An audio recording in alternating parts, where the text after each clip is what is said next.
안녕하십니까. 한겨레 캐스트 2013 주간 이슈 전망 시간입니다. 저는 정치부 성환용입니다. 나비 효과라는 것이 있습니다. 나비의 날개짓처럼 작은 변화가 폭풍우와 같은 큰 변화를 일으키는 그런 현상을 말합니다. 모든 현안이 맞물려서 역동적으로 돌아가는 정치 분야에서는 나비 효과라고 부를 수 있는 현상이 종종 벌어집니다. 10월 30일 국회의원 재보궐선거가 치러집니다. 경기도 화성갑, 경북 포항, 남, 울릉 두 곳입니다. 둘 중에서 수도권인 화성갑 선거가 관심입니다. 박근혜 대통령과 가까운 서청원 전 친박연대 대표, 전 한나라당 대표가 출마했습니다. 민주당에서는 손학규 전 대표에게 출마를 요청했지만 손학규 전 대표는 고민 끝에 출마를 하지 않았습니다. 정가에서는 두 사람의 이런 움직임들을 심상치 않게 바라보고 있습니다. 화성갑이 나비 효과를 가져올 가능성이 있기 때문입니다. 오늘은 화성갑을 둘러싸고 벌어지는 여러 가지 정치적 현상을 분석해 보도록 하겠습니다. 김종철 기자 나오셨습니다. 안녕하세요. 예, 안녕하세요. 먼저 화성갑 출마 후보들이 누구누군지 살펴볼 필요가 있는데요. 서청원 후보는 잘 알려져 있는 그런 사람이지만 민주당의 오일용 후보, 예. 또 통합진보당의 홍성규 후보, 이런 분들은 지명도가 높은 사람들은 아니죠? 그렇죠. 전국적인 지명도는 없는데요. 오일용 민주당 후보는 지난 19대 총선 때 이 지역에서 민주당 후보로 출마했었습니다. 네, 그렇군요. 그때 야권 단일 후보로 했었고요. 그때 야권 단일 후보로 경선을 했던 후보가 바로 통합진보당 홍성규 후보입니다. 네. 예, 그리고 홍성규 후보는 통합진보당의 대변인을 맡았습니다. 네. 판세는 어떻습니까? 서청원 후보가 무난히 이긴다고 보면 될까요? 뭐 선거는 가장 중요한 게 구도이지 않습니까? 구도고 또 인물인데 지금 현재로 보면은 일단은 새누리당은 거물급 정치인인 서청원 전 의원을 냈고 민주당은 손학규 전 대표를 이제 후보로 거론하다가 결국 이제 본인이 포기하면서 안 나왔지 않습니까? 그 오일용 후보라고 하는 지역의 밀착도에 있어서는 서청원 의원보다 좀 낮기는 하지만은 지명도에 있어서는 뭐 전국적인 지명도가 없는 이런 후보라서 일단 서청원 후보가 출발은 더 좋아 보입니다. 네, 알겠습니다. 그런데 서청원 후보는 보은 공천이다 이런 비판이 있고요. 또 비리 전력도 있는데 네. 지금 여당의 선거 전략은 어떤 것입니까? 서청원 후보는 일단 로우키로 가는 이런 전략을 취하고 있습니다. 지난번 처음에 개소식 할 때는 많은 의원들이 갔지만 그때 본인이 여기 더 이상 오지 마라 라고 하면서 본인 내가 하겠다. 조용히 치겠다. 예, 조용히. 이제 여야의 어떤 대결이 돼서 이게 정권 심판으로 흐르게 되면은 좀 불리하기 때문에 일단은 지역 발전론을 내세워서 내가 이 지역을 발전시킬 수 있다. 내가 박근혜 대통령의 측근 아니냐. 이런 이제 그 이야기를 하면서 지역의 사람들한테 본인을 알려야 되기 때문에 아침 새벽부터 밤늦게까지 마을 전통적인 마을 다니면서 일단 사람들한테 자기 얼굴 날리는 데 주력하고 있습니다. 네, 그렇군요. 사실은 새누리당에서는 10월 30일 선거 그 자체보다는 그 이후에 벌어질 장면에 대해서 더 좀 관심이 있는 것 같습니다. 서청원 후보가 국회에 들어오게 되면 김무성 의원하고 차기 당권을 놓고 겨루게 될 것이다. 뭐 이런 전망들이 있던데 어떻습니까? 서청원 전 대표에 대한 그 공천을 놓고 당내에서 이제 여권 내부에서 논란이 있을 때부터 그 이야기가 나왔습니다. 이제 서청원 전 대표가 그 화성갑에 굳이 나오려고 하는 이유가 뭐겠느냐. 이분은 여기에 대해서 전혀 연구가 없거든요. 아무런 연구가 없고 이랬는데 화성갑을 택한 것은 이번에 국회의원이 돼야 되겠다. 다시 정치를 시작해야 되겠다라는 그 생각이 좀 강했던 것 같습니다. 그 이유는 그러면은 자기가 꼭 이번에 나서야 될 이유를 따지고 보면은 정치적인 일정이 앞으로 이제 내년 5월 달에 5월 전후로 해서 한 달 전후로 해서 그 융통성은 있습니다만은 그때 새누리당 전당대회가 하나 있고 또 하나는 내년 6월 달에 이제 국회 그 원구성을 다시 하게 됩니다. 후반기. 네, 그렇군요. 예, 그 원구성할 때 국회의장 자리를 또 새로 이제 바꿔야 되니까 그 두 자리를 놓고 결국 서청원 전 대표 같은 경우는 어디에 가도 사실은 이제 비리 전력 때문에 욕은 먹겠지만은 여당의 입장에서 볼 때는, 여권의 입장에서 볼 때는 어느 데 놓고도 쓸 수 있는 카드거든요. 그래서 그 중에 이제 좀 더 정치적인 그 중요성이 있는 건 당 대표죠. 여당 대표. 그래서 여당 대표의 서청원 전 대표가 유리해지는 거 아니냐, 내지는 여당 대표를 시키려고 하는 거 아니냐, 이런 추측이 지금 굉장히 많이 나오고 있죠. 본인은 당 대표를 하고 싶어 할까요? 국회의장을 하고 싶어 할까요? 본인이 이제 그걸 이제 아무 사람한테도 아무데도 이야기는 안 하고 있죠. 그리고 지난번에 그 논란이 됐을 때 본인이 가장 그 긴장하는 사람이 지금 김무성 의원이지 않습니까? 그렇죠. 라이벌이니까요. 예, 김무성 의원이 지금 새몰이를 하면서 다음 차기 당대표를 거의 따놓은 당상처럼 이렇게 쭉 왔는데, 서청원이라고 하는 이렇게 그 거물이 딱 등장하면서 김무성 의원이 제일 긴장하면서 그 좀 공천할 때부터 좀 거부하는 이런 정서가 그쪽 김무성 계파에서는 있었습니다. 네, 그렇군요. 예, 그럴 때 서청원 전 대표가 김무성 의원한테 전화를 통해서 혹은 그 측근들이 나는 당대표 할 생각이 없다. 걱정하지 말아라. 이렇게 얘기는 했거든요. 네. 얘기는 했는데 정치에서 뭐 그런 상황은 늘 변하는 거고 또 그분의 실제적인 속마음이 어떤지는 모르는 거죠. 일단은 공천을 받기 위해서 자기가 정치인 욕심이 없다라고 했지만은 지금 당내에서 얘기되는 거는 오히려 서청원 전 대표가 당 대표의 뜻이 있는 거 아니냐. 네. 그리고 얼마 전에 뭐 사적으로 그쪽 그 측근들을 한 두 사람 봤는데요. 그 사람들이 하는 얘기가 물론 이제 서청원 전 대표하고 교감 속에서 나온 얘기는 아니다. 전혀 나도 못 들었다라고 하면서도 서 전 대표가 지금 화성갑에 출마하는 이유가 뭐겠느냐? 그걸 거꾸로 생각해봐라. 이렇게 이야기하더라고요. 즉 당대표를 하고 싶다. 예, 뜻이 있다는 거죠. 그런 얘기군요. 예. 자, 이 장면에서 그 박근혜 대통령의 생각이 참 궁금한데요. 네. 박근혜 대통령이 서청원, 김무성 두 사람 중에 누굴 더 좋아합니까? 그거는 뭐 당연히 서청원 전 대표인데요. 네. 김무성 의원은 여당 내 실세는 확실합니다. 그리고 지난 대선 때 박근혜 당선의 1등 공신인 것도 확실하고요. 네. 아무도 부인하지 못하는데 박근혜하고 관계에 있어서는 굉장히 안 좋죠. 네.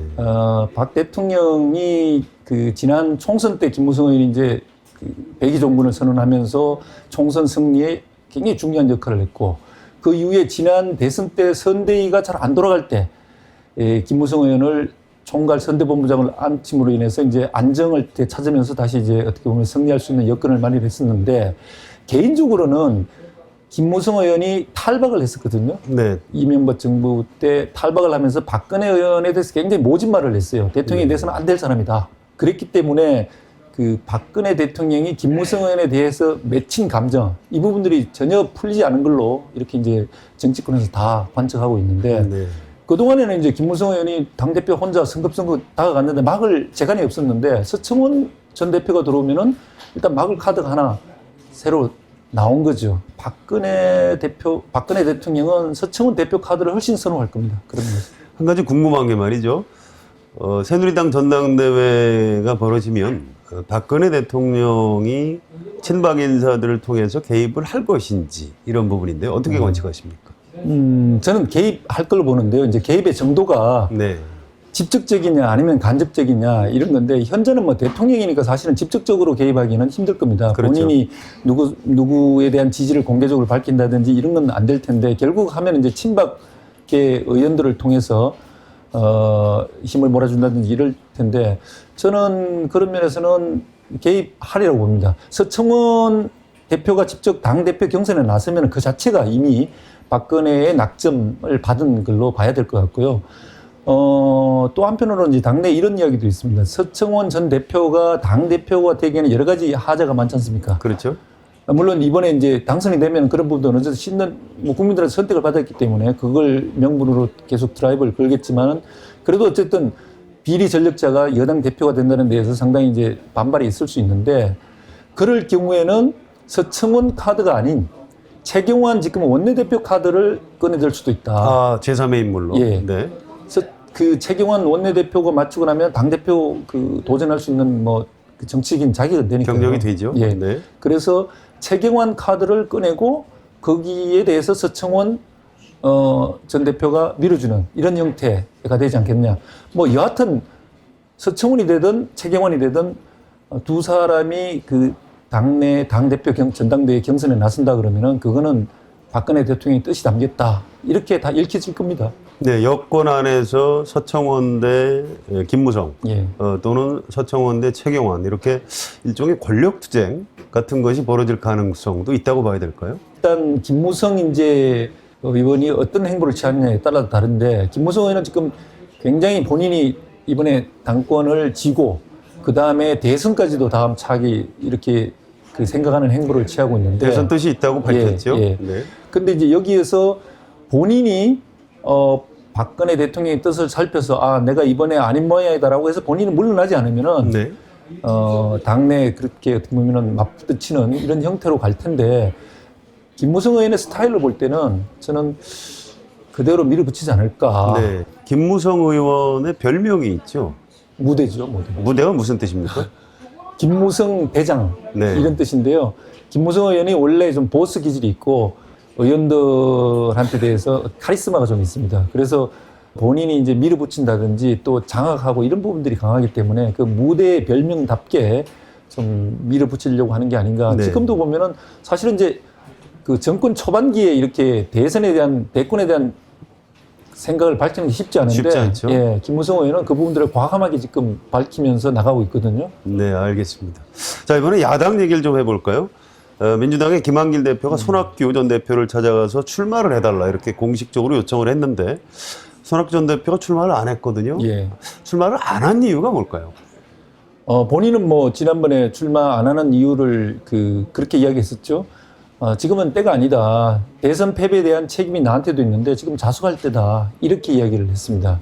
혹시 그 공개적으로 밝힌 건 말고 예. 뭐 정치적인 계산 같은 게 있을 수 있나요? 당연히 이제 정치 계산이 있었겠죠. 어떤 것으로 분석이 됩니까? 일단 이번에 출마하느냐 마느냐는 결국 자신의 그 대선 도전에 어떤 스케줄에 따라서 그게 유리한지 불리한지를 따졌을 겁니다. 그렇죠. 손학규 전 대표 같은 경우에도 이번이 사실은 마지막 대선 마지막이죠. 도전이죠. 네. 이제 나이도 많으시고요. 예. 마지막 도전인데 이제 기회가 한 번 남았는데 이걸 어떻게 이제 유리하게 끌고 가느냐 이런 거였는데 본인이 이번에 화성갑에 출마하는 거는 본인의 스케줄은 없었던 것 같아요. 그 측근들 얘기 들어봐도 아니었는데 이제 당에서 나오라 그럴 때 그럼 나가서 당의 요구에 따라주는 게 낫냐 아니면은 내 스케줄대로 가는 게 낫냐라고 판단했는데 아마 네. 이번에 그 당선 가능성도 그렇게 본인은 높게 받지를 않았던 것 같아요. 그랬을 네, 경우에 그렇군요. 예, 지면은 그 본인한테 다칠 여러 가지 위험이 있기 때문에 모험을 안 했던 것이 아닌가 이렇게 봅니다. 자, 손학규 전 대표가 그 대선 주자로 가는 길에서 네. 이번 그 불출마 선택이 잘한 걸까요? 잘못한 것일까요? 김종철 기자는 어떻게 보십니까? 저는 잘못했다고 봅니다. 아, 그런가요? 예. 왜 그렇습니까? 본인은 본인의 그 판단에 따라서 했겠지만은 제가 볼 때는 손학규 전 대표 같은 경우는 두 번 민주당이 실패했지 않습니까? 네, 경선에서 예, 졌죠. 한나라당에서 옮겨와서 두 번의 대선 도전이 실패했는데 그 이유 중에 가장 큰 이유는 사실은 민주당 당원들이나 지지자들의 선택을 못 받은 거거든요. 그렇죠. 예.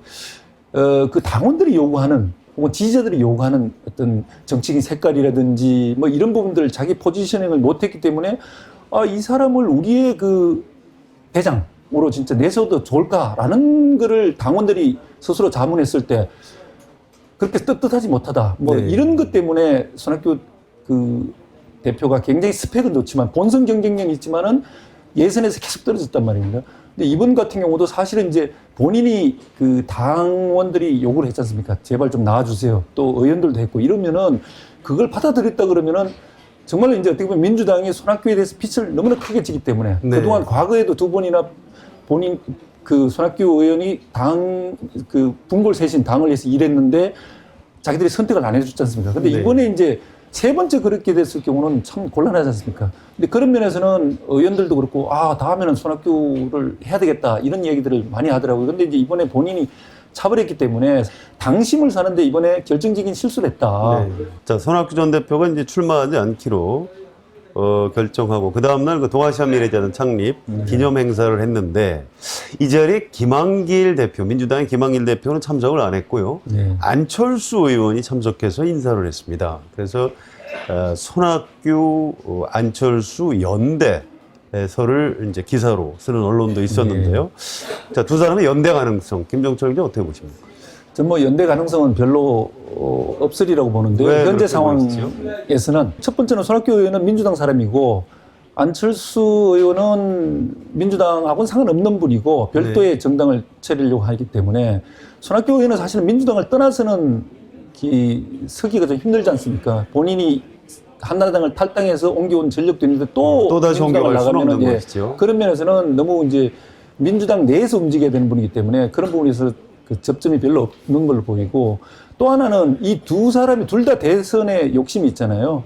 욕심이 있는데 둘이가 누구를 위해서 손을 들어주고 이렇게는 힘들다는 양보하기가 어렵다. 예, 둘 다. 네. 그런 면에서는 별로 저는 그 접점의 가능성은 별로 없어 보인다. 다만 이제 뭐 그 야권의 대선 주자 경쟁을 놓고 뭐 문재인 의원이라든지 이런 부분이 있을 때 그 사람들이 견제하기 위해서 뭐 어느 정도 손을 잡을 수는 있겠지만은 네. 끝까지 가기는 힘든 상황이 아닌가. 그렇군요. 자, 안철수 의원이 내년 지방선거를 앞두고 신당 창당을 할 가능성이 있는데요. 자, 안철수 의원이 그 새로운 정치 세력을 형성하는데 성공할 수 있을까요? 김정철 기자 어떻게 보십니까? 그거는 결국 안철수 의원이 얼마나 좋은 사람을 많이 끌어오느냐 여기에 달린 거 아니겠습니까? 그렇죠. 지난번에 호남 지역에서 함께할 사람들을 발표했을 때 보면은 국민들이 야 정말 저 사람 훌륭하다 이런 분들이 거의 없었습니다. 네, 그렇군요. 그런 면에서 보면은 호남이 이제 안철수 의원의 지지 세력이 비교적 강했던 데인데 다른 지역에서는 뭐 그보다 더 좋은 인물이 나오기가 쉽지 않겠죠. 그러면서 보면 현재는 어려움이 직면해 있다 이렇게 보입니다. 네. 국회의원 재보궐선거는 지역구 국회의원 몇 사람을 뽑는 그런 절차지만 사실은 전국적으로 지명도가 있는 인물들이 탄생하거나 뛰어드는 경우가 많습니다. 김대중 전 대통령은 1961년 강원도 인제 보궐선거에서 민의원에 처음 당선돼서 이름을 알렸습니다. 하지만 사흘 만에 5.16 쿠데타가 나는 바람에 의원 선서조차 하지 못한 그런 일이 있었습니다. 노무현 전 대통령은 1998년 7월 종로 재보궐선거에서 두 번째 국회의원에 당선되면서 화려하게 중앙정치 무대에 복귀했습니다. 그 이후에 대통령이 됐습니다. 그런가 하면 이회창 전 한나라당 총재는 97년 대선에서 졌지만 1999년 6월 서울 송파갑 재선거에서 당선돼서 야당의 중심으로 복귀를 한 그런 일도 있었습니다. 이번 10월 30일 재보궐선거와 그 이후에는 또 어떤 일이 벌어질까요? 여러 관점에서 관심을 갖고 흥미롭게 지켜보시기 바랍니다. 오늘 주간 이슈 전망은 여기서 마치겠습니다. 지금까지 김정철 기자가 도움 말씀 주셨습니다. 감사합니다. 저는 성환용이었습니다.